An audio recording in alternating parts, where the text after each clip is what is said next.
Alright, what's up YouTube? Today we're out in beautiful Moab, Utah, and we're running the Book Cliffs Sego Canyon Trail.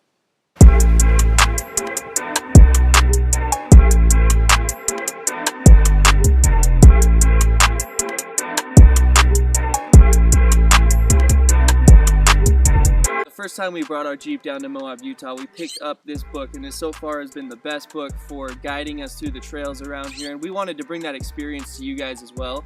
So our plans for this YouTube channel are to take this trail book and run the trails from beginning to end. So we're actually out here on our first trail, which is the Sego Canyon Trail, and we're excited to show you guys what it brings.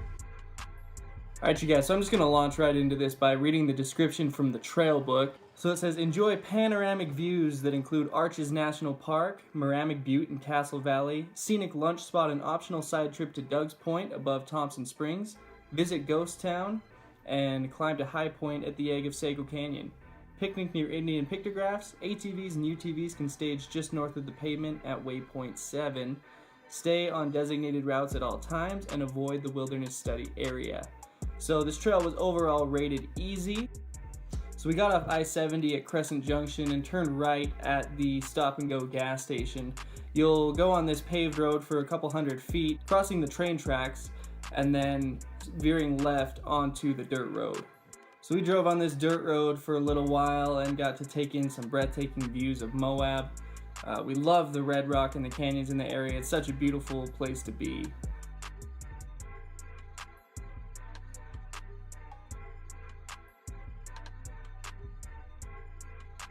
We looked forward to getting into the canyon and finding a place to sleep that night.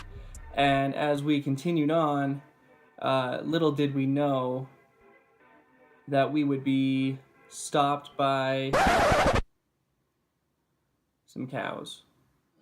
Like, what the heck are these cows doing here? Somebody put a fence right across the trail, there's no way around it, and there's just a bunch of cows. So we didn't really have a choice but to back up. We didn't really do this in reverse, but so we headed back to the gas station where we started, and we continued east on that paved road until we reached the next freeway exit, and at that point you can turn left, head north back up into the canyon area. So this does bypass the entire Book Cliffs portion of the trail, which we hope to try to do maybe from the back end, but as you'll see, that didn't really work out. So we did bypass that and went right up into the Sego Canyon Road from there. So this really did end up turning into the Sego Canyon Trail, but not so much the Book Cliffs Trail. And our main concern at this point was just finding a place to sleep. Well, fortunately, not too far up Sego Canyon Road, we were able to find some nice places to camp.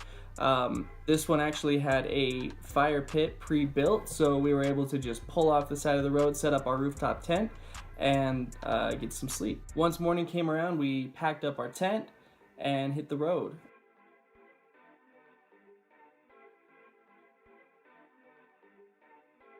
So just about a half a mile up the road from where we slept, there's a four-way intersection where the East Trail will take you to the cemetery. So it's a very small cemetery, but it's a good way to know that you're on the right trail.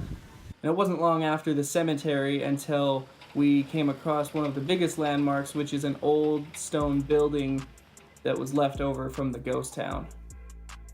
Really cool to stop and see. It looks like some people had put a fire pit in there and even spent the night, so that may be an option if you do this trail.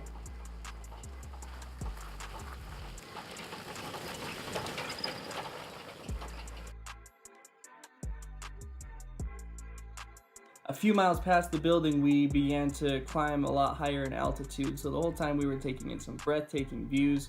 We started to see snow around the trail, and it got muddy in the places where the snow melted. But again, we did this trail in early March, so by summer that snow should be gone. The higher we got, the more snow we encountered. In some places it was along a ridge, and there was a little bit of pucker factor involved, if you know what I mean.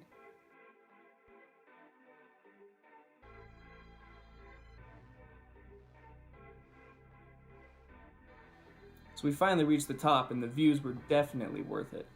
We stopped and just took some time to take it all in.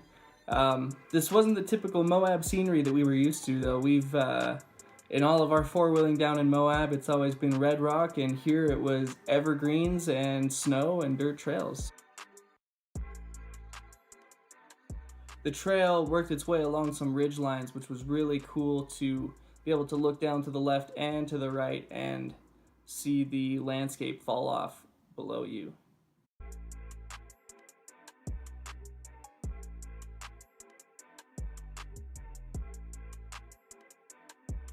Overall, this trail was really great. It's rated easy, so it's a good one for the whole family to get out and sightsee. The stone buildings of the Sego ghost town are really cool.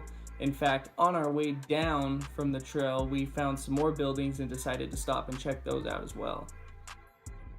Normally, if we were rock crawling, we wouldn't bring our dog, but since this was just a sightseeing trip, we decided it'd be fun to have him out there with us as well. So we found this stone house. It looks like it was left over from the ghost town.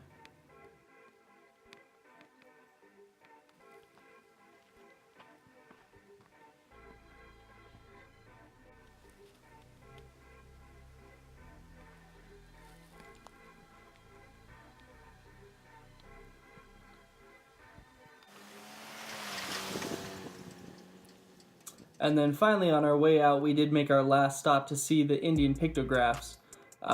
This is one of the main attractions for this, and hopefully the whole family will love it. There's a bathroom and a picnic area at this point. So it's a great place to have lunch, use the bathroom if you need to.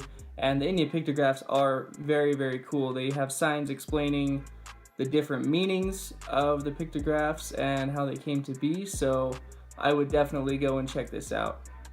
Overall, we really enjoyed this trail. We did have some issues with the markings. That was a little unclear, so just stick to the main landmarks, specifically the picnic area for the pictographs, and then the four-way stop where you turn right at the cemetery, and from that point it's just a straight shot up to the lookout point.